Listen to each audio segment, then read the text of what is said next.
La CEDEAO a très vite fait d'organiser des troupes, non content de l'embargo qu'elle a pu imposer au Niger, que ce soit surtout pour les produits pharmaceutiques. Elle s'est crue devoir de venir attaquer le Niger pour soi-disant replacer le président Bazoum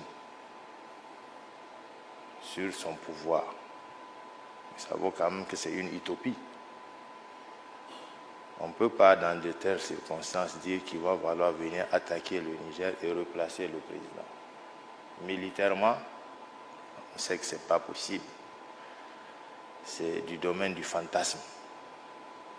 Quand nous savons dans quelles conditions se trouve le président et qu'aujourd'hui, je ne sais pas si cette technologie existe pour pouvoir venir chercher le président Bazoum.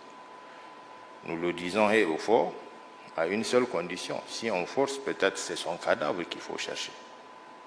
Et si tel est l'objectif, peut-être que l'attaque pourrait être justifiée. Et si ce n'est pas le cas, je ne vois pas dans quelles conditions on pourrait revenir essayer de replacer le président Bazoum en selle. Donc, nous appelons à ce qu'on aille de l'avant, qu'on s'assoie, qu'on discute, que vous nous écoutiez, qu'on trouve les justificatifs, qu'on vous explique les raisons, pourquoi c'est arrivé, comment c'est arrivé et comment nous pensons nous en sortir. Je pense qu'aujourd'hui, ce forum, essentiellement, se pose la question fondamentale de savoir comment sortir de cette situation. Nous l'avons dit, nous sommes venus essentiellement pour un problème sécuritaire qui date de plus de 10 ans. Nous voulons le résoudre très rapidement. Mais vous connaissez la situation du Niger. Il y a des économistes ici parmi vous qui savent un peu ce que c'est que le Niger, à tout point de vue. Donc, par rapport à ça, vous savez très bien que ce n'est pas quelque chose qui peut se régler en 6 mois ou en 9 mois. Si cela pouvait être possible, nous avons eu plus de 5000 partenaires français qui avaient été annoncés dans le Sahel depuis plus de 10 ans, qui ne sont pas arrivés à résoudre le problème. Et pourtant, qui connaît la capacité de la France? Donc, nous avons pris sur nous de dire qu'on ne va pas dépasser 3 ans. On ne dépassera pas 3 ans. Et nous savons que c'est assez réaliste. C'est vous qui êtes les experts. Vous pouvez apprécier.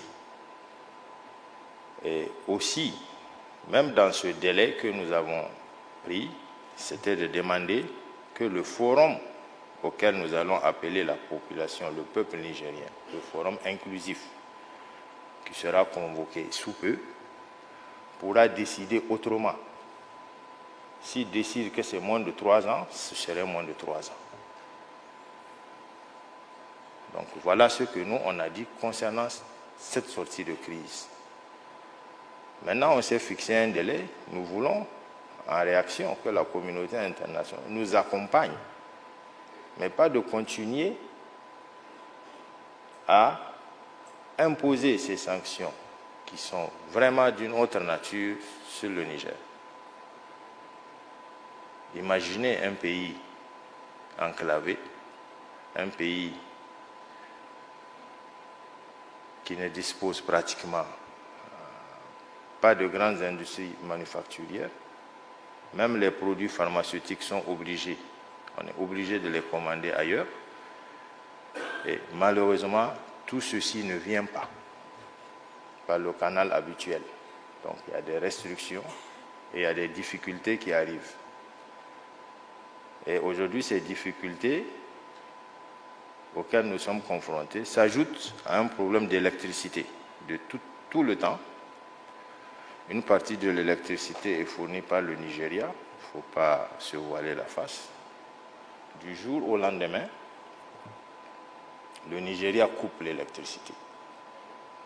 Alors qu'en réalité, chaque mois, Chaque mois, le gouvernement nigérien paye sa facture d'électricité au Nigeria. Chaque mois. Donc on ne comprend pas dans cette dynamique de quel droit peut s'arroger le Nigeria de couper l'électricité au Niger. Imaginez un peu le nombre de morts que cela a pu causer dans les hôpitaux nigériens avant qu'on ne puisse se saisir de cette problématique. Donc c'est un peuple résilient qui est là-bas, qui attend d'être compris, qui attend que les amis du Niger, parce que c'est